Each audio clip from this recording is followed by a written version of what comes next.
अस्सलाम वालेकुम, मैं हूं शाहजेब खानजादा। जुमे को अलास्का में अमरीकी सदर ट्रंप और रूसी सदर पुतिन की गैर मामूली मुलाकात के बाद आज व्हाइट हाउस में सदर ट्रंप से एक और गैर मामूली मुलाकात होने जा रही है, जिसमें यूक्रेन के सदर ज़ेलेंस्की समेत 5 अहम यूरोपीय ममालिक और दो बड़े इत्तेहादों के सरबराह शरीक होने जा रहे हैं, जो यूक्रेन में जंगबंदी के हवाले से ट्रंप और पुतिन की मुलाकात और तजावीज़ पर तबादला ख्याल करेंगे। सदर ट्रंप से यूक्रेनी सदर ज़ेलेंस्की की मुलाकात के दौरान यूरोपीय रहनुमाओं की मौजूदगी को इसलिए भी अहम करार दिया जा रहा है क्योंकि रवां साल फरवरी में व्हाइट हाउस में ही ट्रंप और ज़ेलेंस्की की मुलाकात के दौरान जो कुछ हुआ था वो व्हाइट हाउस की तारीख में पहले कभी नहीं हुआ था।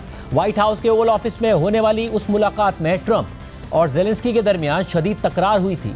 खुद सदर ट्रंप के साथ साथ नायब सदर JD वेंस ने व्हाइट हाउस के मेहमान यूक्रेनी सदर ज़ेलेंस्की को मीडिया के सामने बेइज्जत किया था और यूक्रेन जंग में अपनी मदद और एहसानात गिनवाए थे और गिनवाते हुए उन पर रूस से मुआहदे के लिए दबाव डाला था। मगर व्हाइट हाउस में होने वाली इस बदमज़गी के बाद यूरोपीय ममालिक के सरबराह ज़ेलेंस्की के साथ इजहार यकजहती करते नजर आए, उनके साथ खड़े हो गए और आज जब 6 महीने बाद एक और अहम मौके पर व्हाइट हाउस में ही ट्रंप और ज़ेलेंस्की की मुलाकात हो रही है, तो इस दफ़ा ज़ेलेंस्की अकेले नहीं हैं, बल्कि उनके साथ बरतानवी वज़ीर आज़म केयर स्टारमर, फ्रांसीसी सदर Macron, German chancellor Friedrich Merz, Italian वज़ीर आज़म जॉर्जिया मेलोनी और फिनलैंड के सदर अलेक्जेंडर स्टब भी मुलाकात में शरीक हो रहे हैं। अलावा यूरोपीय यूनियन और नेटो के सरबराह भी इस मीटिंग का हिस्सा बन रहे हैं और ऐसा पहली दफ़ा हो रहा है कि इतनी हाई लेवल मुलाकात इतने बड़े तनाज़े के हवाले से होने जा रही है। और यूक्रेनी सदर ज़ेलेंस्की के अलावा बाकी सब इस वक्त व्हाइट हाउस पहुंच चुके हैं और ज़ेलेंस्की पहुंचने वाले हैं। व्हाइट हाउस रवानगी से पहले यूरोपीय सरबराहों ने यूक्रेनी सिफारत खाने में मुशावरती इजलास भी किया, जबकि खुद ट्रंप ने व्हाइट हाउस में होने वाली आज की मीटिंग पर तबसरा करते हुए ट्रूथ सोशल पर पोस्ट किया है कि व्हाइट हाउस में आज बड़ा दिन है। एक ही वक्त में इतने ज़्यादा यूरोपीय रहनुमा पहले कभी नहीं आए, उनकी मेज़बानी करना मेरे लिए बहुत बड़ा एजाज़ है। देखते हैं कि क्या नतीजा निकलता है। इसी तरह ट्रंप से होने वाली मुलाकात से कुछ देर पहले यूक्रेन के सदर ज़ेलेंस्की ने एक्स पर एक बिल्डिंग पर हमले की वीडियो पोस्ट की और लिखा कि ये एक रूसी हमला है। उनको पता है कि आज वॉशिंगटन में मीटिंग होने जा रही है जहां इस जंग के खात्मे पर बात होगी। इन सब चीज़ों के बावजूद रूसी वॉर मशीन मुसलसल जिंदगियां तबाह कर रही है। पुतिन यूक्रेन और यूरोप पर दबाव बढ़ाने के लिए कत्लेआम कर रहे हैं, साथ ही सिफारती कोशिशों की भी तौहीन कर रहे हैं। इसीलिए यूक्रेन के लिए काबिल भरोसा सिक्योरिटी गारंटीज की ज़रूरत है। इसीलिए रूस को इस जंग में शमूलियत पर नवाजा नहीं जाना चाहिए। ये जंग हर हाल में ख़त्म होनी चाहिए और ये रूस है जिसे ये लफ्ज़ सुनना होगा कि स्टॉप यूक्रेन। और यूरोपीय ममालिक पुतिन की नीयत और इरादों पर तो खदशात का इजहार मुसलसल करते रहते हैं, मगर जब से ट्रंप ने ओहदा संभाला है और यूक्रेन जंग ख़त्म करने के मंसूबे बना रहे हैं, तब से यूक्रेन और यूरोपीय ममालिक को ट्रंप से भी खदशात हैं कि वो यानी ट्रंप यूक्रेन में जंगबंदी कराने के लिए पुतिन की शराइत और मुतालबात मान लेंगे, जिसमें यूक्रेनी ज़मीन पर रूसी कब्जे को तस्लीम करने के साथ साथ यूक्रेन को नेटो से हमेशा के लिए दूर रखना शामिल है। और अहम बात यह है कि जुमे को अलास्का में पुतिन से होने वाली मुलाकात के बाद से खुद सदर ट्रंप मुसलसल यही इशारे दे रहे हैं कि यूक्रेन को जंगबंदी के लिए पुतिन की शराइत माननी पड़ेंगी और रूस के कब्जे में मौजूद यूक्रेनी इलाके से सदर ज़ेलेंस्की को दस्तबरदार होना पड़ेगा और यही यूक्रेन के लिए अमन का वाहिद रास्ता है। आज व्हाइट हाउस में सदर ज़ेलेंस्की से मुलाकात कुछ घंटे पहले ट्रंप ने ट्रूथ सोशल पर पोस्ट किया कि यूक्रेन के सदर ज़ेलेंस्की अगर चाहें तो वो रूस के साथ जंग को तकरीबन फ़ौरन ही ख़त्म कर सकते हैं या फिर वो लड़ाई जारी रख सकते हैं। याद रखें ये सब कैसे शुरू हुआ था। 12 साल पहले ओबामा ने बगैर कोई गोली चले क्राइमिया दे दिया था, जो वापस नहीं हो सकता। साथ ही यूक्रेन नेटो में भी शामिल नहीं होगा।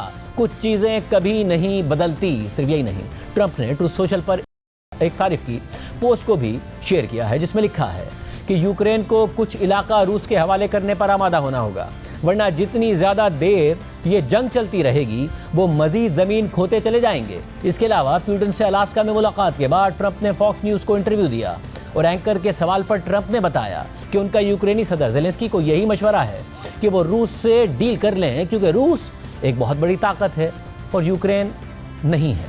ट्रंप ने पुतिन से मुलाकात के बाद यूक्रेनी सदर ज़ेलेंस्की से बराह रास्त फ़ोन पर रब्ता भी किया था और यूरोपीय रहनुमाओं से बात की थी। रॉयटर्स की खबर के मुताबिक एक बाखबर ज़राए ने बताया कि ट्रंप ने यूक्रेन के सदर ज़ेलेंस्की से कहा है कि पुतिन ने पेशकश की है कि अगर यूक्रेन सनती खित्ते डोनेस्क के पूरे इलाके को छोड़ दे तो रूस ज्यादातर मुहाजों पर मजीद आगे नहीं बढ़ेगा और वहीं रुक जाएगा।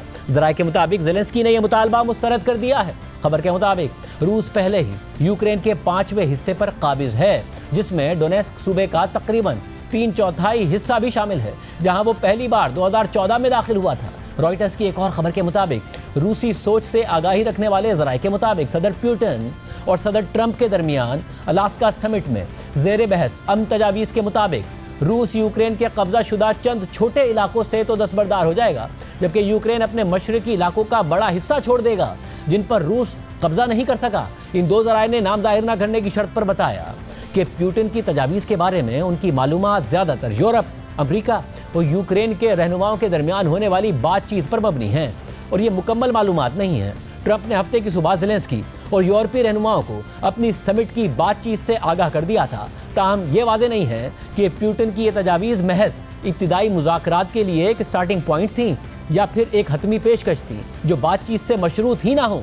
खबर के मुताबिक यूक्रेन पहले ही अपने इलाकों से किसी भी किस्म की वापसी को मुस्तरद कर चुका है, खुसूसन डोनेस्क से, जहां उसकी फौजें मजबूत हिसार रखती हैं और यूक्रेन का कहना है कि ये इलाके रूसी हमलों को अंदरूने मुल्क तक पहुंचने से रोकने के लिए निहायत अहम दिफाई किरदार अदा करते हैं। खबर के मुताबिक अगरचे अमरीकियों ने खुलकर ये बात नहीं कही, लेकिन जराये का कहना है कि रूसी सदर चाहते हैं कि कम अज़ कम क्राइमिया पर रूसी खुद मुख्तारी को बाज़ाब्ता तौर पर तस्लीम कर लिया जाए, जिसे रूस ने 2014 में यूक्रेन से छीना था। ताहम ये वाज़ेह नहीं है कि इसका मतलब सिर्फ अमरीकी हुकूमत की जानिब से इसे तस्लीम करना होगा या फिर तमाम मगरबी ताकतों और यूक्रेन की जानिब से भी तस्लीम करना होगा। यूक्रेन और उसके यूरोपीय इत्तेहादी क्राइमिया पर रूसी हुकूमत को तस्लीम करने से इनकार करते हैं। ज़राये ने यह भी कहा है कि रूसी सदर पुतिन कम अज़ कम कुछ मगरबी पाबंदियों के खात्मे की भी तवक्को रखते हैं। ताहम ये वाज़ेह नहीं है कि इसमें अमरीकी पाबंदियों के साथ साथ यूरोपीय पाबंदियां भी शामिल हैं या नहीं। ज़राये के मुताबिक यूक्रेन को नेटो में शामिल होने से भी रोका जाएगा। यूरोपीय रहनुमाओं का कहना था कि ट्रंप ने हफ्ते को उनके साथ बातचीत में यूक्रेन के लिए सिक्योरिटी गारंटीज का जिक्र किया और एक आर्टिकल 5 तर्ज की जमानत की तजवीज़ भी दी जो नेटो इत्तेहाद से बाहर हो। नेटो अपने आर्टिकल 5 के तहत ये उसूल रखता है कि उसके 32 में से किसी भी एक रुकन पर अगर हमला होगा तो वो सब पर हमला तस्वुर होगा। नेटो में शमूलियत यूक्रेन का एक स्ट्रेटेजिक हदफ है जो उसके आइन में भी दर्ज है। ज़राये ने मजीद बताया कि रूस मुतालबा करेगा कि यूक्रेन के कुछ हिस्सों या पूरे मुल्क में रूसी ज़बान को बाज़ाब्ता हैसियत दे दी जाए और रूसी ऑर्थोडॉक्स चर्च को आज़ादाना तौर पर काम करने का हक दिया जाए। इसी तरह ट्रंप से मुलाकात में पुतिन के मुतालबात या तजावीज़ के हवाले से CNN ने तफसीलात शाया की हैं। रिपोर्ट के मुताबिक यूरोपीय हुक्काम ने CNN को निजी तौर पर बताया है कि पुतिन ने मुतालबा किया है कि यूक्रेन डोनबास रीजन में अपने अहम स्ट्रेटेजिक और मुआशी मरकज के बड़े हिस्से रूस के हवाले कर दे, जिसे रूसी फौज 3 साल से ज़ायद जंग के बावजूद हासिल नहीं कर सकी है। मगर यह मुतालबा सियासी, आइनी, मुआशी और स्ट्रेटेजिक तौर पर ज़ेलेंस्की के लिए किसी भी सूरत में काबिल कबूल नहीं हो सकता। अमरीका और रूसी वफूद के अलावा कोई नहीं जानता कि अलास्का में असल में क्या हुआ था। इस सूरत हाल ने यूक्रेन और दीगर यूरोपीय दारुल हुकूमतों में खदशात को जन्म दे दिया है कि ट्रंप ज़ेलेंस्की पर पुतिन के आइडियल मुआहदे को थोपने की कोशिश कर सकते हैं और अगर यूक्रेनी सदर इस नामुमकिन मुतालबे को मानने से इनकार कर देते हैं तो ट्रंप यूक्रेन को कसूरवार ठहराकर मुकम्मल तौर पर जंग से हाथ खींच लेंगे। रिपोर्ट के मुताबिक सवाल यह है कि क्या ट्रंप वाकई एक सालिस का किरदार अदा करेंगे जो यूक्रेन, उसके यूरोपीय हामियों और रूस को ऐसी तल्ख रियायतों पर राजी कर सके जिन्हें वो अपनी दुश्मनी के बावजूद कबूल कर लें, या फिर पुतिन की फौरी जंगबंदी की मुखालफत और रूस पर नई अमरीकी पाबंदियों को मौखर करने पर ट्रंप की आमादगी का मतलब यह है कि अब अमरीका यूक्रेन और यूरोप के बजाय रूस के साथ खड़ा हो जाएगा। ताहम CNN की रिपोर्ट में जर्मन मार्शल फंड के MD जॉश रुडोल्फ ने तज्जिया करते हुए कहा कि ट्रंप ने जंग खत्म करने की अपनी कोशिश में एक फ़ायदेमंद काम भी किया है। ट्रंप के मुज़ाकरात ने दुनिया को यह दिखा दिया है कि यूक्रेनी या यूरोपी नहीं बल्कि पुतिन वो शख्स है जो मजीद ज़मीन हासिल करने जैसी शराइत से पहले जंग रोकने के लिए राज़ी नहीं है। और अब सवाल यह है कि अमरीका किस तरफ है। और इन सारी तफसीलात और तजावीज़ के तनाजुर में ज़ेलेंस्की के लिए आज ट्रंप से मुलाकात को मुश्किल करार दिया जा रहा है। यूरोपीय ममालिक के सरबराहों के लिए इस मुलाकात को मुश्किल करार दिया जा रहा है। तब इस मुलाकात में यूरोपीय रहनुमा मौजूद हैं और इस मुलाकात पर पूरी दुनिया की नज़रें हैं। BBC के लिए टॉम बेटमैन के आर्टिकल के मुताबिक ट्रंप के गुस्से से बचने के लिए ज़ेलेंस्की को बहुत मोहतात रहना होगा। यूरोपीय रहनुमाओं की मौजूदगी यूक्रेन के अहम हिमायतियों की जानिब से व्हाइट हाउस में इत्तेहाद का एक गैर मामूली मुजाहरा है। ज़ेलेंस्की को बड़े खतरात का सामना है। अलास्का सरबराही इजलास के बाद ट्रंप ने रूसी सदर पुतिन के मौक़िफ़ को आगे बढ़ाया है, जिससे एक हलचल पैदा हो सकती है जिसे यूरोपीय रहनुमा हर कीमत पर रोकना चाहते हैं। ट्रंप ने कहा है कि रूस ने यूक्रेन को क्राइमिया वापस हासिल करने और नेटो में शमूलियत के इम्कान को यकसर मुस्तरद कर दिया है। पुतिन डोनबास के पूरे इलाके पर कब्जा करना चाहते हैं, मगर ज़ेलेंस्की ने मुतादिद बार कहा है कि वो इस इक़दाम को तस्लीम नहीं करेंगे। यूक्रेन के रहनुमा को आज बहुत मोहतात रहना होगा और वो अपने मुल्क के ज़्यादा से ज़्यादा हिस्से को अपने ज़ेरे इंतज़ाम रखने की कोशिश करेंगे, मगर साथ ही उन्हें अमरीकी सदर के गुस्से और इल्ज़ाम तराशी वाली इस सूरत हाल से भी बचना होगा जिसका उन्हें फरवरी में ओवल ऑफिस में सामना करना पड़ा था। लेकिन कम अज़ कम एक बात उनकी हिमायत में जा सकती है, ट्रंप इंतज़ामिया अब मज़ीद रूसी जारियत को रोकने के लिए यूरोप को सिक्योरिटी गारंटी देने के लिए तैयार दिखाई देती है। उनके मुज़ाकरातकार स्टीव विटकॉफ ने इस जमानत को नेटो इत्तेहाद के आर्टिकल 5 जो सब ममालिक के लिए दिफा की जमानत देता है उससे तशबीह दी है। हालांकि हुक्काम ने वाज़ेह किया है कि ट्रंप ने अभी तक इस पर अपना जहन नहीं बनाया है। आर्टिकल के मुताबिक नेटो के रहनुमा ठोस जमानत हासिल करने के लिए सख्त दबाव डालेंगे। इस वक्त आप मनाजिर देख रहे हैं नाज़रीन, व्हाइट हाउस में ट्रंप वेलकम कर रहे हैं ज़ेलेंस्की को। मनाजिर आप देख रहे हैं, ये मुलाकात होने जा रही है। सारी दुनिया की नज़रें इस मुलाकात पर हैं। इस वक्त यूक्रेनी सदर ज़ेलेंस्की व्हाइट हाउस पहुंच चुके हैं। सदर ट्रंप उनका इस्तकबाल कर रहे हैं। फरवरी में जो मुलाकात हुई थी वो बहुत नाखुशगवार लम्हात के साथ बातचीत के साथ ख़त्म हुई थी, मगर अब ज़ेलेंस्की पहुंचे हैं और ये उस मुलाकात के बाद हो रहा है जो ट्रंप और रूसी सदर पुतिन के दरमियान हुई थी। इस मुलाकात में मौजूद होंगे यूरोपीय सरबराह भी और उनकी भी नज़रें इस मुलाकात पर हैं क्योंकि सारी दुनिया इस मुलाकात को देख रही है। अब से कुछ देर बाद हो सकता है कि मीडिया में भी वो मनाजिर आएँ, मीडिया से गुफ्तगू भी की जाए और देखा जाए कि क्या इस वक्त बातचीत होने जा रही है, क्या अवाम के सामने बात रखी जाती है, दुनिया के सामने बात रखी जाती है। ये सारा का सारा मामला इस वक्त आप देख रहे हैं कि जो यूक्रेन के सदर ज़ेलेंस्की हैं वो इस वक्त व्हाइट हाउस पहुंच चुके हैं और सिर्फ दुनिया में सबकी नज़रें नहीं हैं, भारत की भी नज़रें हैं क्योंकि यूक्रेन जंग पर होने वाली बातचीत और मुज़ाकरात पर भारत की नज़रें इसलिए भी हैं क्योंकि भारत को रूस से तेल खरीदने पर 50% अमरीकी टैरिफ्स का सामना करना पड़ रहा है और अमरीका धमकी दे चुका है कि अगर यूक्रेन जंग के हवाले से मुज़ाकरात कामयाब नहीं हुए तो भारत पर मज़ीद टैरिफ्स और पाबंदियां लग सकती हैं। और 2 दिन पहले भारतीय मीडिया ने रिपोर्ट किया था कि अमेरिका और भारत के तिजारती मुज़ाकरात फ़िलहाल मुअत्तल हो चुके हैं और इस वक्त ज़ेलेंस्की पहुंच चुके हैं। कुछ देर पहले आपने मनाजिर देखे कि ट्रंप ने ज़ेलेंस्की को वेलकम किया और रवा महीने और जहाँ तक भारत का ताल्लुक है तो रवा महीने होने वाला अमरीकी वफ्द का दौरा भी मनसूख कर दिया गया है। मगर आज इस पूरे मंजरनामे के हवाले से बड़ी पेशरफ्त ये भी सामने आई है कि भारतीय वज़ीर आज़म मोदी और रूसी सदर पुतिन के दरमियान टेलीफोनिक गुफ्तगू हुई है। भारतीय वज़ीर आज़म मोदी ने एक्स पर पोस्ट करते हुए लिखा है कि अलास्का में सदर ट्रंप से हालिया मुलाकात के बारे में अपने ख्यालात शेयर करने और फ़ोन कॉल पर अपने दोस्त सदर पुतिन का मैं शुक्रिया अदा करता हूँ। भारत हमेशा यूक्रेन तनाज़े के पुरअमन हल का हामी रहा है और इस सिलसिले में की जाने वाली तमाम कोशिशों की हिमायत करता है। मैं आने वाले दिनों में हमारे दरमियान मज़ीद राब्ते जारी रहने का मुंतज़िर हूँ। जबकि रूसी हुकूमत ने भी इस गुफ्तगू की तस्दीक कर दी है। सिर्फ यही नहीं, अमेरिका से ताल्लुकात कशीदा होने के बाद भारत अपने देरीना हरीफ चीन के करीब होने की भी कोशिशें कर रहा है। चीनी वज़ीर ख़ारजा भारत के दौरे पर पहुंचे हैं और उन्होंने वफूद की सतह पर भारतीय वज़ीर ख़ारजा जयशंकर से मुलाकात भी की है। दोनों ममालिक में जो फ़्लाइट्स का सिलसिला मुनक़ता हो गया था वो भी दोबारा शुरू होने का ऐलान हो चुका है। इसके अलावा जो कुछ तिजारती पाबंदियाँ थीं वो भी ख़त्म होने की इतलात आ रही हैं, मगर अब सबकी नज़रें इस मुलाकात पर हैं। सदर ट्रंप के साथ सदर ज़ेलेंस्की मौजूद हैं और इस वक्त गुफ्तगू कर रहे हैं। We've had a lot of good discussions, a lot of good talks, and I think progress is being made, very substantial progress in many ways. We had a good meeting, as you know, just a short while ago with the president of Russia, and I think there's a possibility that something could come out of it, and today's meeting is very important. We have, I guess, the seven very powerful leaders from Europe, and we're going to be meeting with them right after this meeting, and thank you very much for being here. Thank you so much, Mr. President. If I can, first of all, thank you for invitation and thank you very much for your efforts, personal efforts to stop killings and stop this war. Thank you. And using this opportunity, many thanks to your wife, First Lady of the United States. She sent a letter to Putin about our children, adopted children, and my wife, she First Lady of Ukraine.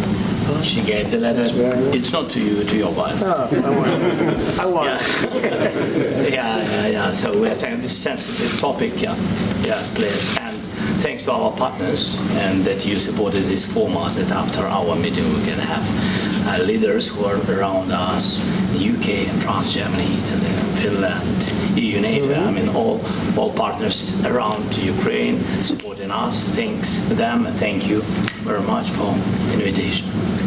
Thank you very much for being here. President Trump. Do you think it's fair? Yes, Peter, go ahead. Thank you, President Trump. So, President Zelensky, you say in a post on X today, Russia must end this war, which it itself started. President Trump, you say President Zelensky of Ukraine can end the war with Russia almost immediately if he wants to. Which is it? Yeah, I think that's true. I think we're going to have a meeting. I think if everything works out well today, we'll have a trilat. And I think there will be a reasonable chance of ending the war when we do that. And, is this the end of the road for American support for Ukraine? Is today's meeting deal or no deal? I can never say that. It's never the end of the road. People are being killed, and we want to stop that. So I would not say it's the end of the road. No, I think we have a good chance of doing it. It's been almost 4 years now that a lot of people were killed last week. A lot of people last week. I mean, millions of people killed, but a lot of people last week for whatever reason. A big number, a lot of soldiers, on both sides. And I know the president, I know myself, and I believe Vladimir Putin wants to see it ended. And as you met with Putin on Friday, today you've got President Zelensky here. As you listen to Russia and Ukraine, which side has the better cards? Well, I don't want to say that. I'm just here to be. Look, this isn't my war. This is Joe Biden's war. He's the one that had a lot to do with this happening, and we want to get it ended. And we want it to end good for everybody. We want it to end good. The people of Ukraine have suffered incredibly. And to that point, President Zelensky, are you prepared to keep sending Ukrainian troops to their deaths for another couple years, or are you going to agree to redraw the maps? Thank you for your question. So, first of all, we live under each day attacks. That today have been a lot of attacks and a lot of wounded people, and the child was dead, small one year and a half. So we need to stop this war, to stop Russia, and we need support American and European partners. And we will do our best for this. So, and I think we show that we are strong people, and we supported the idea of the United States, of personally of President Trump, to stop this war, to make a diplomatic way of finishing this war. And we are ready for trilateral, as President said. This is a good signal about trilateral. I think this is very good. Thank you. Mr. President,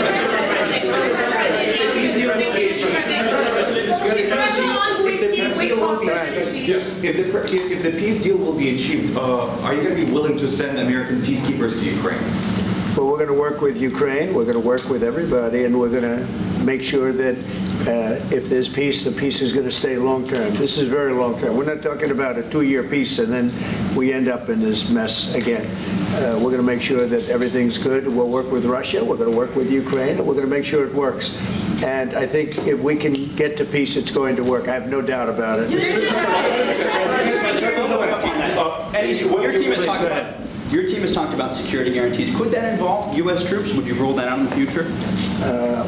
We'll let you know that maybe later today. We're meeting with 7 great leaders of great countries also, and we'll be talking about that. They'll all be involved, but there'll be a lot of help. When it comes to security, there's going to be a lot of help. It's going to be good. They are first line of defense because they're there. They're Europe. But we're going to help them out also. We'll be involved. Mr. President, Vladimir Putin mentioned that the war will not end without addressing the root causes of this war. Have you had an understanding what are the root causes of this war? Well, look, the war is going to end.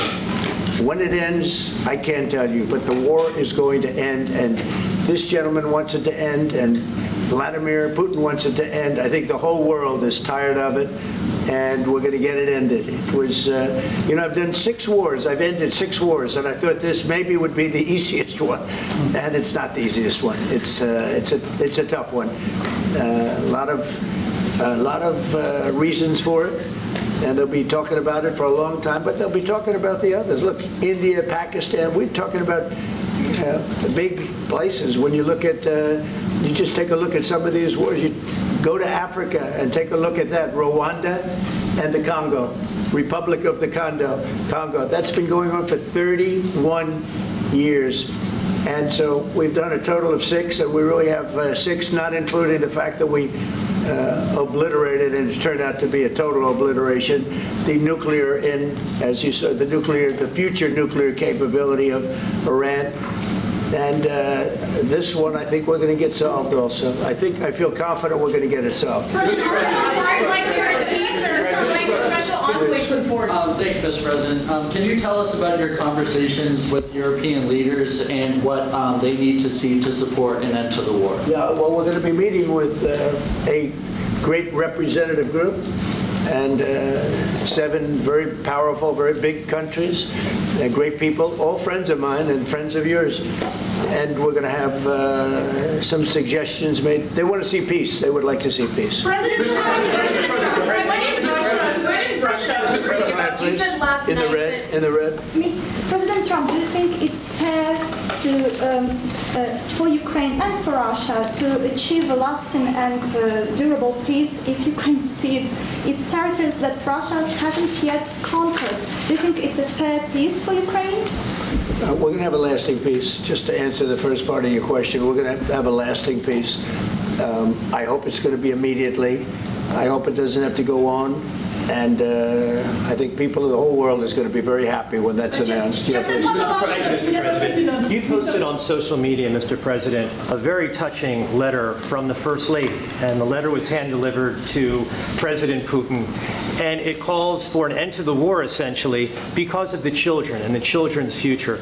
Why did the First Lady feel that letter was necessary? Was it because she believes that Mr. Putin is the aggressor in the war?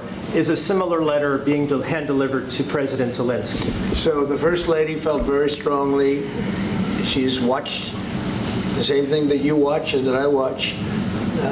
I see things that you don't get to see, and it's horrible. But when she's got a great love of children, she has a wonderful son that she loves, probably more than anybody, including me. I hate to say it, but she loves her son. She loves children. And she hates to see something like this happening, and that goes for other wars too. I mean, she sees the heartbreak, the parents, the funerals that you see on television. Always funerals. We want to see something other than funerals. No, she felt it was a beautiful letter. It was very well received by him, and she did ask me to say, she would love to see this end. She would love to see it end, and she says it very openly, very proudly, and with great sorrow because so many people have been killed. Mr. President, last week, Brian, go ahead, Brian. Yes, sir. I've got a question for each of you. Yes. First of all, Mr. President Zelensky, you look fabulous in that suit. I said the same thing. Yeah, you look good. I said the same thing. Yeah, looks good on I you. said the one that attacked you last time. See, now I remember that. Yeah, I apologize to you. You look wonderful. No, my first question for you, President Zelensky. In the same suit. You see, I changed, you are not. Maybe yours is much better. Real quickly, upon peace, God willing we get peace, are you open to holding an election in your country? Yes, of course. We are open for election, yes. We have to do safety circumstances, and a little bit we need to work in the parliament, because during the war you can't have elections, but we can do security. We need, maybe, how to say, we need a truth, yes, everywhere, in the battlefield, in the sky, in the sea, yeah, to make possible for people to do democratic, open, legal elections. So you say during the war you can't have elections. So let me just say 3.5 years from now. So you mean if we happen to be in a war with somebody No more elections. Oh, that's good.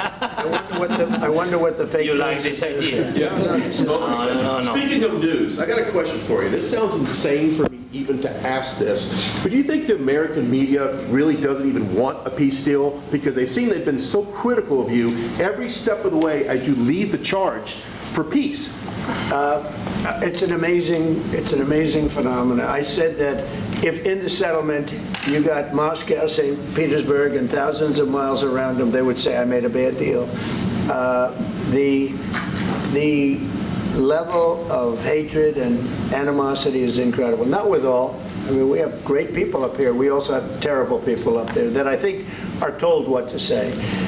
But, in solving all of these wars, they don't even write about it. I saw major wars. I saw wars that have been going on for 31, 35, and 37, and a couple of quicker ones. One that was going to go into a full-blown deal very quickly. You know what the one I'm talking about? It was a big one. But they don't even write about that. No matter what I do, no matter what, and this is not anything to do with you. It's probably to your advantage in a certain way. But no matter what I do, no matter what deal I make, from my standpoint, you'll come out good. Maybe President Putin will come out good. But they'll say Trump was absolutely horrible. It's just it. And I've lived with that for a long time. Ukraine के सदर Zelensky इस वक्त सदर Trump के साथ मौजूद हैं। माहौल वो नहीं है जो फरवरी में था, बेहतर माहौल नज़र आ रहा है। मगर ट्रंप कह रहे हैं कि जंग ख़त्म होगी, ज़रूर होगी, मगर कब होगी मैं नहीं कह सकता। वो कह रहे हैं कि ज़ेलेंस्की भी चाहते हैं जंग ख़त्म हो, पुतिन भी चाहते हैं जंग ख़त्म हो। मगर ये आज के दिन के बारे में जब सवाल हुआ कि डील होगी या नहीं होगी, तो उन्होंने कहा कि एंड ऑफ द रोड नहीं है ये, मगर चांस है कि कुछ हो सके। मगर बहरहाल आज की मुलाकात जो है ऐसा नहीं है कि एंड ऑफ द रोड है। तो जो खुद बातें सदर ट्रंप कर रहे थे, उसके बाद देखते हैं कि क्या नतीजा सामने आता है। प्रोग्राम में एक ब्रेक शामिल करते हैं, मज़ीद तफसीलात आपके सामने रखिए।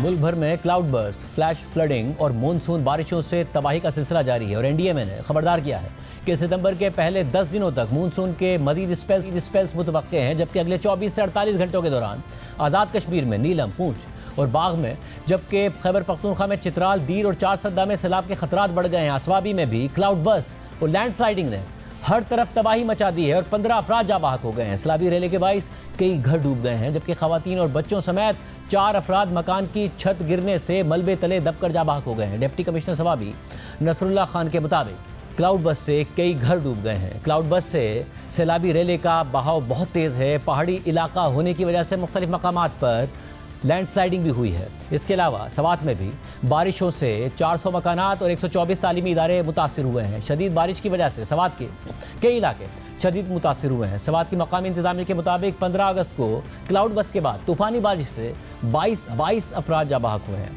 मुतासरा इलाकों तक रसाई और मदद की पूरी कोशिश की जा रही है। इसके अलावा पंजाब में भी बारिशों का सिलसिला जारी है। मुल्तान, झंग, कबीरवाला में बारिश हुई है, जबकि चकवाल शहर और गिरदोनवा में वक्फे से मूसलाधार बारिश का सिलसिला जारी है। जबकि कलर कहार में तेज़ बारिश से नशीबी इलाके ज़ेरे आब आ गए हैं। चकवाल में ज़िला इंतजामिया ने अलर्ट जारी कर दिया है और शहरियों को नदी नालों से दूर रहने की हिदायत की है। खानेवाल, कोटद्दू, सरगोदा और विहाड़ी समेत पंजाब के दीगर शहरों में भी वक्फे से बारिश का सिलसिला जारी है। गिलगित बल्तिस्तान में भी सैलाब और लैंड स्लाइडिंग से सड़कें बंद हो गई हैं। तर्जुमान गिलगित बल्तिस्तान अब्दुल्ला फराक के मुताबिक गिलगित बल्तिस्तान में रेस्क्यू और रिलीफ ऑपरेशन जारी है। गिलगित बल्तिस्तान में सैलाब से 39 अफराद जाँ बहक, 24 से ज़ायद जख्मी हुए, जबकि तकरीबन 30 अरब रुपए का माली नुकसान हुआ है। 25 किलोमीटर से ज़ायद सड़कों को नुकसान हुआ है। 35 पुल बह गए हैं और सैलाब से 1000 से ज़ायद मकानात को नुकसान पहुंचा है। आज़ाद कश्मीर के इलाके रावलाकोट की पूंछ यूनिवर्सिटी की लेक्चरर डॉक्टर गुलिलाला कार समेत नाला तराड़ में बह गई।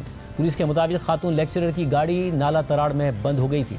पानी का फ्लो ज़्यादा होने के बायस नाले में बह गई। इसके अलावा वादी ग्रेस में गाड़ी दरियाए नीलम में गिर गई, जिस हादसे में 5 अफराद जाँ बहक हो गए। पुलिस हुक्काम के मुताबिक शदीद बारिश की वजह से इमदादी टीमों को रेस्क्यू में मुश्किलात का सामना है। चेयरमैन एनडीएमए लेफ्टिनेंट जनरल इनाम हैदर ने आज मीडिया ब्रीफिंग देते हुए कहा कि मानसून के स्पेल से अब तक 670 लोग जाँ बहक हो चुके हैं, 1000 से ज़ायद लोग जख्मी हैं और मजीद 2 स्पेल आ रहे हैं।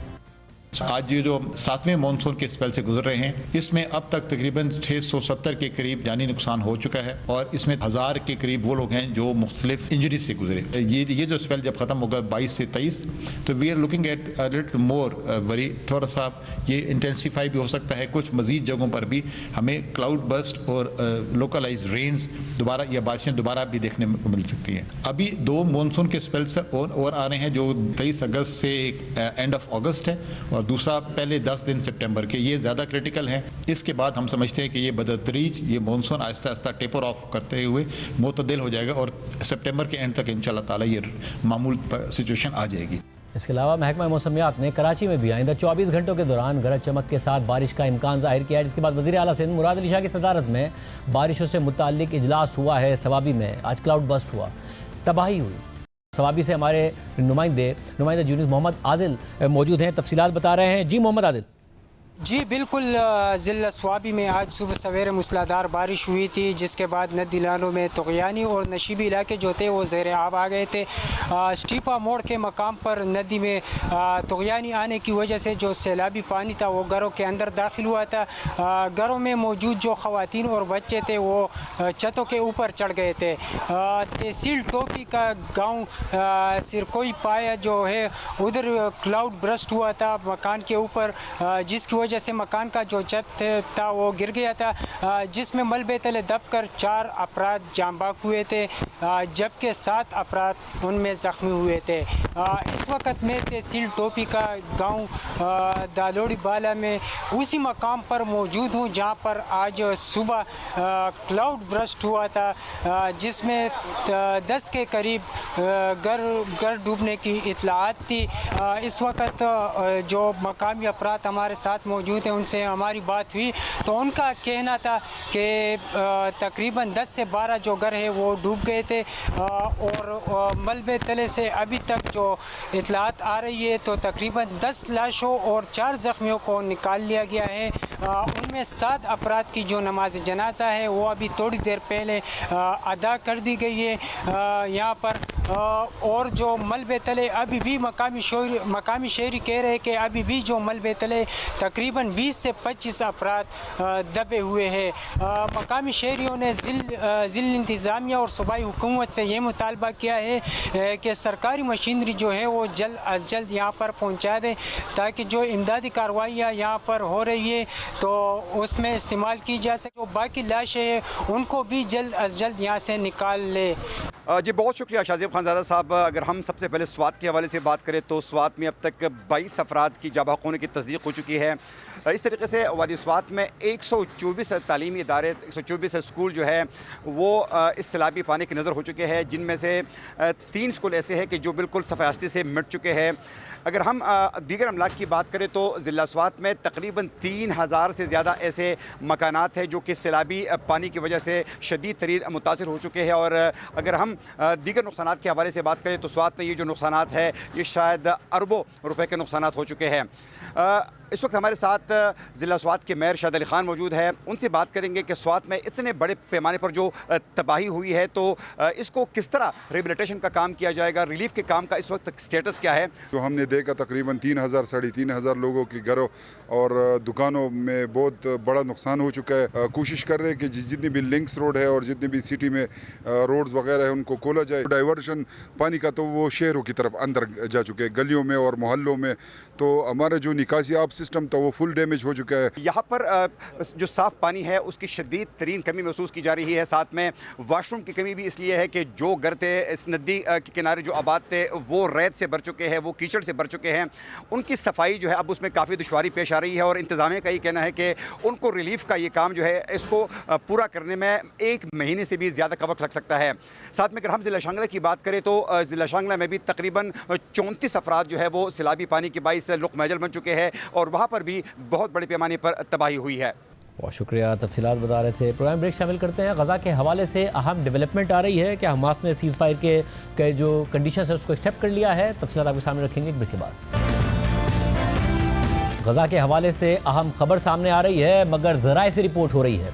अल जज़ीरा के मुताबिक एक बाखबर जरिए ने उन्हें बताया है कि हमास ने सालिसों की तरफ से पेश की गई जंगबंदी की तजवीज़ कबूल कर ली है, जिसमें 60 दिन की जंगबंदी और जंग के मुस्तकिल खात्मे के लिए एक जामे हल की राह शामिल है। इन 60 दिनों के दौरान हमास गजा में मौजूद इसराइली अरगमालियों में से निस्फ को रिहा करेगी।